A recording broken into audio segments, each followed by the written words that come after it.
mind. So this is the topic, how we're going to move forward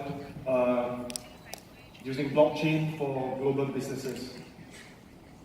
So this is me. I have over 15 years of experience in Asia.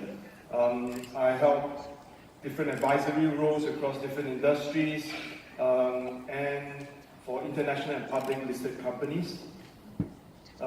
During my younger days, I was also part of a think tank, a non-profit think tank that talks about climate change, human rights, and so forth.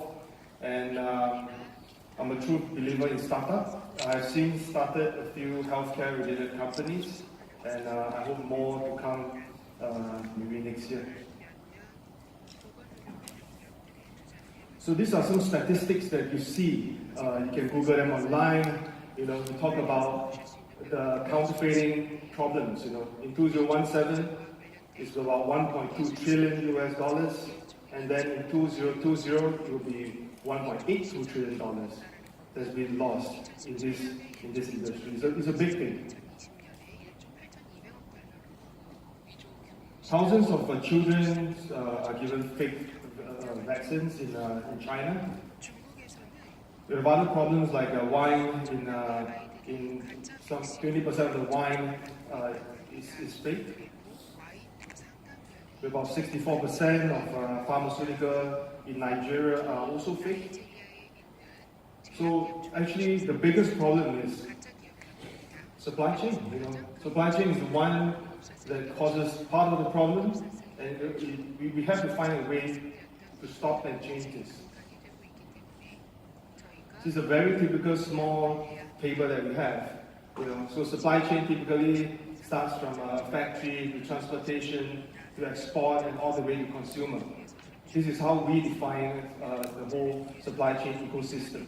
And within every part of this, there are problems. There are gaps that we can solve. So these are the 4 typical problems that we see in most of the supply chain scenario. Communications, a lot of these supply chain vendors are still using manual paperwork and so forth.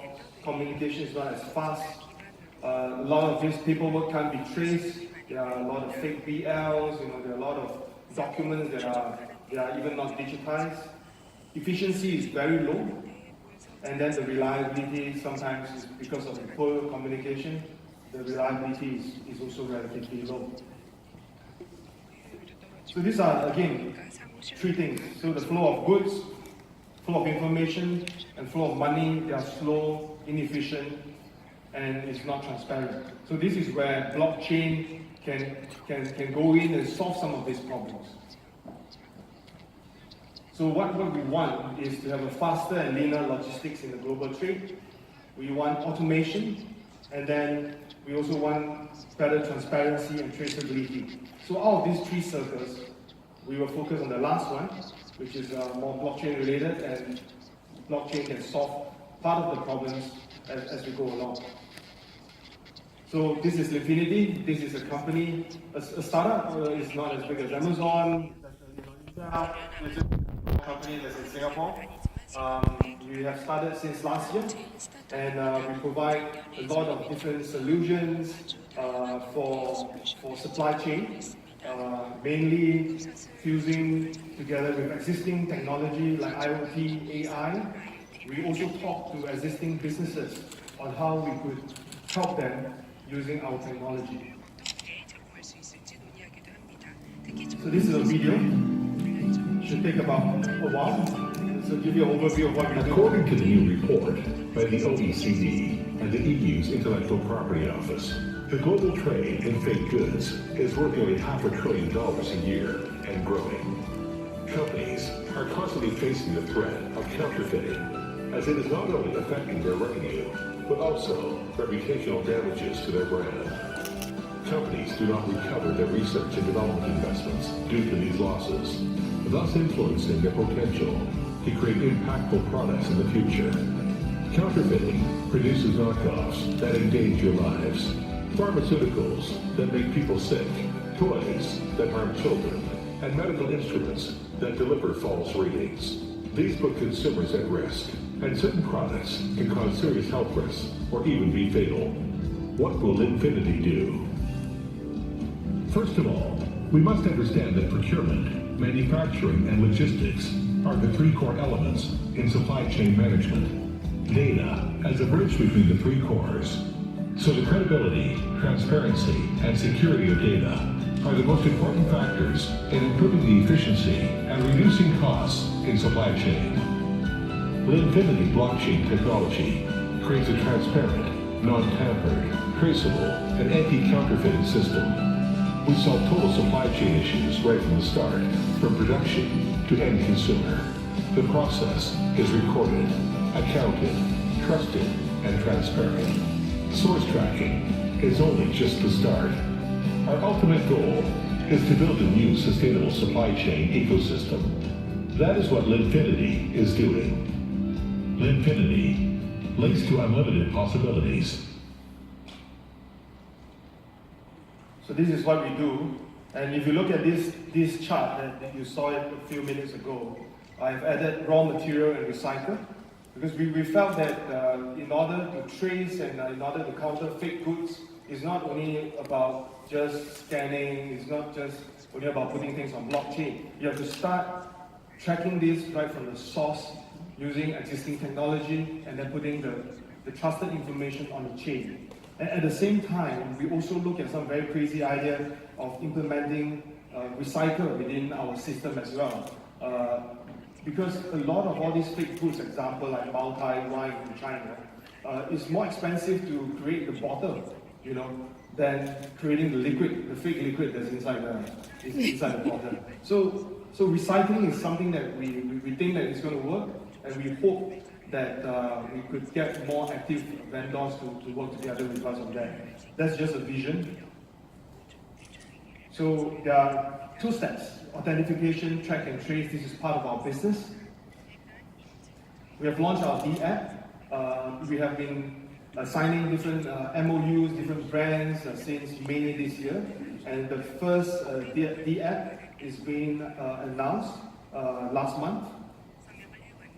So this is again a very a journey of what we did with a Lingzi company, which is Ganadoma. It's a healthcare product. So we study their farm, we look at how they harvest, we look at how they export, import, and the different processes that are in place. And last but not least, we went into the wholesaling and the retail outlets of their brands to understand how this could better help their current ecosystem and solve various problems that she had.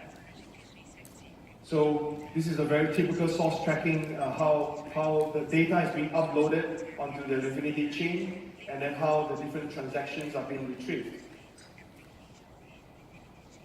So everything starts with a private key. You sign up, you get a private key, and you get the ownership of the product. Then you authenticate, scan the product. If it's real, not scanned before, you get your authentication. And of course, if it's fake, there's no record, it will be a fake good. So this is our product. We have two simple solutions right now. Users who are using them right now in the current market won't feel too much of the difference. We have a one QR code solution and a two QR code solution to allow customers to check their products. And all these things are being hid under our label. There's a Linfinity mark at the right-hand corner of the screen right now. So the code will be inside. So this is the first product that we have. That is a Singapore healthcare product. Their Lingzi is a very rare patented Lingzi. It has a lot of good things. It's patented and so forth. And the production is not huge. The key is production is not huge, so that we could trial and we could try this out. So they came forward to us and said, hey, can we do something together? And then I can click. Okay, great. So this is the actual product. We have the QR code. We have the label on top. Information will be on the chain. And when consumers buy the product, they will see the information behind it. Two other brands that's upcoming, Alisan, they are into cigarettes. They are from Taiwan. They produce cigarettes, and we are already in trial. But that trial is going to take a while because cigarettes are a bit more sensitive. We want to help them solve some of the issues that they have. Umbrella is a Japanese brand. That portion will be announced next month, or maybe next week. I have to ask my CFO. But the trial has already been done. So blockchain is not enough. Really not enough. We felt that we need to have a combination of a few things. For example, IoT. We have to work with AI in order to create a new value for blockchain. This is very important because I heard a lot of speakers saying that blockchain is going to change the world, blockchain is going to help climate change in a way. Yes, I think they can, but I don't think they can just work alone. They've got to work with different technology that's in place. So this is how we collect the data. This is just a very quick summary of what we do. We let brands know their business, they know their sales performances through our system. We let them know the customer, their characteristics, their habits, their buying behavior. And we create a very efficient SCM model so that all these data from procurement all the way to digital payments and contracts are all in place. So we market this more like a service and not a technical tool, so it's very easy for customers to understand what we are trying to tell them. Is there a need to, I don't know whether there's this word blockchain or something, but we felt that there's no need to do all these things, everything to be on blockchain. Part of the information should be on blockchain, and we can discuss this a bit further because I have a clock running, I can't talk too long.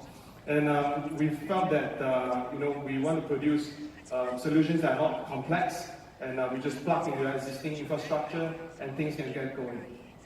So these are just very phase one things. So these are some of the partnerships that we have with law firms, investment companies, traditional logistics company in Singapore and in the region, because we felt that if we have more partners, we could get things going a lot faster and a lot more efficient. So these are some of the brand owners that have signed MOUs with us for the last 6 months. These are some of the business partners again. We also have a lot of different possible exposure in the supply chain finance category. So we were with BNP Paribas, HSBC doing some of the events to discuss how we could look at the supply chain finance aspects. And we are fortunate to be in quite a number of media, from Forbes to this NASDAQ to Yahoo and so forth. So these are some of the articles that we have been featured, like a Singapore startup wants to change in the perspective of blockchain. We are also on the new paper featuring our B-app. This is also a paper in Singapore. Singapore Business Times as well. We talk about fighting counterfeiting with blockchain. And then the Straits Times, again a Singapore paper. We look at how we support supply chain with different solutions that combat fraud. So these are NASDAQ, Yahoo. I mean, we have a lot of different media going on, even in Korea as well. So we want to educate a lot of different people about what we can do, and we want to make more friends, and we are very happy to be here today. Thank you, everybody. Thank you.